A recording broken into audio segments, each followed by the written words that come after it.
जाताना होणारी अशी धावपळ आपल्यासारख्या अनेकांच्या घरात ठरलेली आहे आणि याच मुद्द्यावरून थेट सुप्रीम कोर्टानं एक टिप्पणी केली आहे।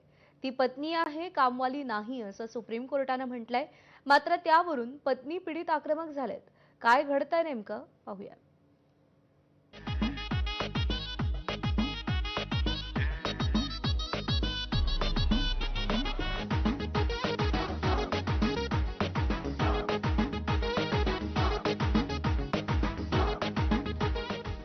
चूल मूल आणि पाळण्याची दोरी या शब्दांपासून स्त्रिया खूप पुढे आल्या।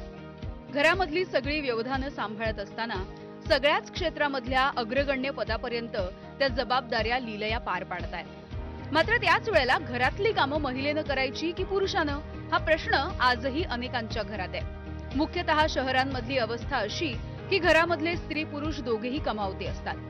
त्यामुळे नोकरीच्या जबाबदाऱ्यांच्या सोबत घरातल्या कामांची देखील जबाबदारी नेमकी कुणी सांभाळायची असा प्रश्न समोर उभा राहतो। आणि यावरून सुप्रीम कोर्टानं एक टिप्पणी केली आहे। तुम्ही लग्न करताना पत्नीला मोलकरीण समजायला नको। पत्नीनं घरकाम न करणं ही क्रूरता नाहीये, पतीनं देखील घरकामामध्ये मदत केली पाहिजे। सर्वोच्च न्यायालयाचे न्यायमूर्ती संदीप मेहता यांनी हे निरीक्षण नोंदवलंय। पतीनं घरगुती जबाबदाऱ्या वाटून घेणं ही काळाची गरज आहे। असं केल्यानं ते काही उपकार करत नाहीत असं देखील सर्वोच्च न्यायालयानं म्हटलं आहे। यातून न्यायालयानं बदलत्या सामाजिक मूल्यांची जाणीव आणि समतेवर आधारित वैवाहिक नात्यांची गरज अधोरेखित केली आहे।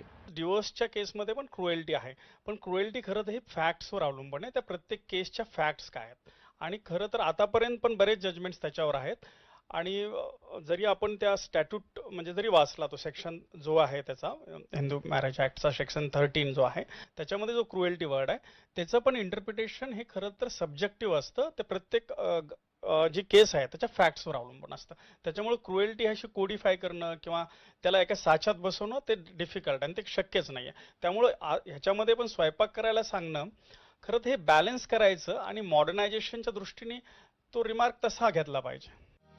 सुप्रीम कोर्टानं त्यांच्या टिप्पणीमध्ये महिलांना कशा प्रकारे आदरानं वागवायला हवं आणि त्यांच्या घराबाहेरच्या कामाचं भान ठेवायला हवं असा उल्लेख केलेला असला तरी समाजामध्ये असे अनेक पुरुष आहेत ज्यांना पत्नीच्या त्रासाचा सामना करावा लागतोय। त्यामुळे सुप्रीम कोर्टानं केलेल्या टिप्पणीला या पत्नी पीडितांनी मात्र विरोध केलाय। पुरुष कसला पीडित आहे यार? पुरुष कशाचं पीडित आहे? म्हणजे कोणत्या उद्देशाने पुरुष पीडित आहे? पुरुष जो आहे तो एकदा टिफिन उचलतो आणि कामाला जातो, त्याच्यानंतर त्याचं काम आहे फक्त बॉसशी डील करायचं, कामाशी डील करायचं, थकून आल्यानंतर घरी यायचं, घरी आल्यानंतर ते बाकीचं प्रेशर सगळं मुलांवर काढायचं, बायकोवर काढायचं। मग पुरुष कशाचं पीडित आहे? ती बाई कुणावर फ्रस्ट्रेशन काढणार? तिच्या मनाचं काय की घरचं, मुलांचं, ऑफिसचं सगळं करायचं, पण ती कोणावर फ्रस्ट्रेशन काढणार? मुळात पतीचे असे आरोप होते की पत्नी स्वयंपाक करत नाही आणि घरच्यांना ह्युमिलिएट करते। यावर कोर्टाने असं म्हणलं की पत्नीने स्वयंपाक करणं आवश्यक आहे असं कुठं आहे? आता काळ बदललेला आहे, पत्नी सुद्धा तुमच्या इतकीच कमावते आणि त्यामुळं पतीने सुद्धा तिच्या स्वयंपाकामध्ये धुणी भांडी याच्यामध्ये सर्व घरगुती कामामध्ये त्याने आपला हिस्सा उचलला पाहिजे आणि तिला मदत केली पाहिजे असं कोर्टाचं म्हणणं आहे। पण याच्या अगोदरपासूनच जे पत्नी पीडित लोक आहे त्यांना अगोदरपासूनच म्हणजे लग्न झाल्यापासूनच भांडे धुवायला, कपडे धुवायला, त्या घरातले सगळे कामं करायला ऑलरेडी लावत आहे। तर त्या लावत असताना परत अजून जर असं झालं तर म्हणजे आगीत तेल टाकल्यासारखं काम झालेलं आहे। जसं महिला ही नोकर नाही आहे तसं माणूस पण नोकर नाही ना। आज जर खरी परिस्थिती प्रॅक्टिकल आपण बघितलं तर बायका या माणसाला नोकरापेक्षा पण पुढचा वापरून घेऊ लागल्या।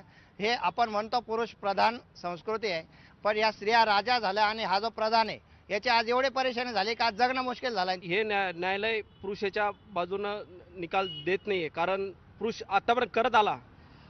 न्यायालयाने सुप्रीम कोर्टाने निर्णय दिला पण समानता नाहीये, कारण स्त्री विहिरी फोडू शकते का, शेतात नांगर मारू शकते का, घरात जर दुजेभाव करून वाटून कामं मान्य सुप्रीम कोर्टाने निर्णय देऊन लावताय, मग शेतात का नाही? शेतात पण ते कामं महिलांनी करायला पाहिजे, तसा निर्णय पण सुप्रीम कोर्टाने दिला पाहिजे। मी ड्युटीला जायचो 8 घंटे, ती मला काम करायला लावायची। कधी कधी मी उपाशी ड्युटीला जायचो, परत घरातले कामं करायचे, घरातले भांडे घासा, पीठ मळून द्या, मिरच्या कापा, कांदे कापा, हे कामं मला करायला लावायची। वरून नाही केले तर शिव्या द्यायची, आरे कारे बोलायची, आईवडिलांना पण व्यवस्थित बोलत नाही. काय मग म्हणणं आहे तुमचं निकालावर? याच्यावर निकालावर म्हणणं आहे का बाबा दोन्हींना पण समान द्यायला पाहिजे. बरं. माणसानं जर असं झालं तर फाशी घेऊन मरायचं काम होईल ना. नात्यातल्या जबाबदारीचं भान आणि नोकरीतल्या जबाबदारीची टांगती तलवार याचा सुवर्ण मध्य गाठता आला तर ती नाती अधिक फुलतील आणि त्यानंतर मग त्यांना घराबाहेरच्या कोर्टाची कधीच गरज लागणार नाही. कृष्णा केंडेसह ब्युरो रिपोर्ट, एबीपी माझा. आणि यानंतर बुलेटिन